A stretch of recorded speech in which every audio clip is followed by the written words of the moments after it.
What's up YouTube, Capital G here, checking out a brand new Reptiliane monster that just got revealed. This card's going to be released in Rising Rampage, and yeah, apparently Konami is still supporting Reptilians.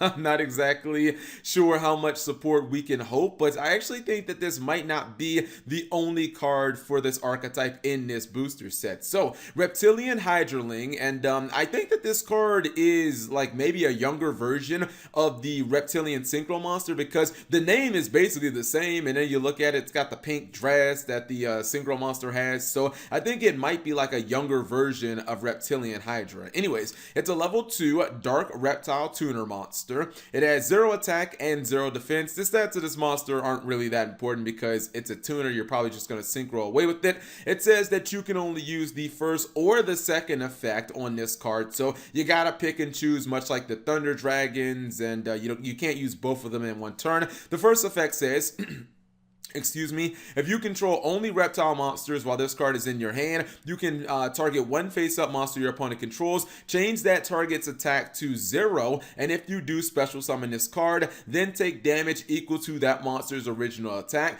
Second effect says if this card is sent to the graveyard as a synchro material, you can target up to 2 face-up monsters on the field, change those targets' attack to 0. So if you guys don't know, Reptilians, they have kind of a weird little gimmick where they revolve around kind of like 0 attack monsters and kind of like getting bonus effects if you can make your opponent's monster 0. The first effect is a way to inherently special summon itself from your hand. I think that that's actually pretty good. I'm not a super big fan of taking a bunch of damage, because let's just say that you did want to summon this and you wanted to make your opponent's Boil Sword Dragon, for instance, 0 attack, you would be taking 3,000 life points, and that's a hell of a cost, even if it is inherently special summoning a tuner from your hand. But then again, people do it with Destrudo. They cut their life points in half, so it's really not that big of a deal. When you look at the second effect, a lot of people were complaining that it doesn't work with Snake Rain because it has to be sent to the graveyard as a synchro material, and I agree. It would have been a lot better if it just could have been sent to the graveyard anyway and it would have triggered. However, it does work really well with their synchro monster, and their synchro monster, Reptiliane Hydra, it's an old ass card. It's from like Stardust Overdrive or some shit. It's like a 5Ds card.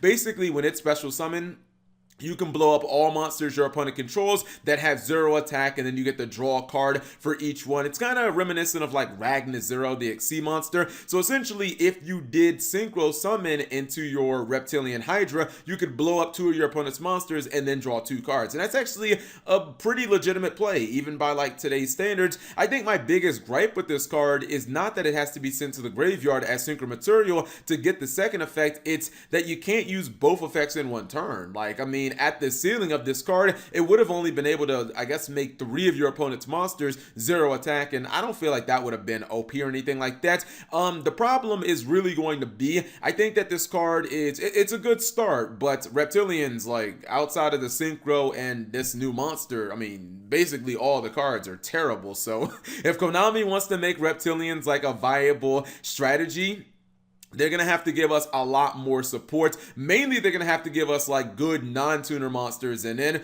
really some good spells or traps. Like, this would have to be one of those archetypes where Konami gives us like at least 6 cards if they want to have any chance of Reptilian seeing play. But this is definitely a nice start, and I'm not going to knock Konami for that. Anyways, whatever you guys think of Reptiliane Hydraling, leave it in the comment section below. Really wish that it, you could use both effects in one turn, but I guess you can't have everything. Thank you guys for watching. As always, subscribe if you have not already, and turn on that notification bell for daily videos.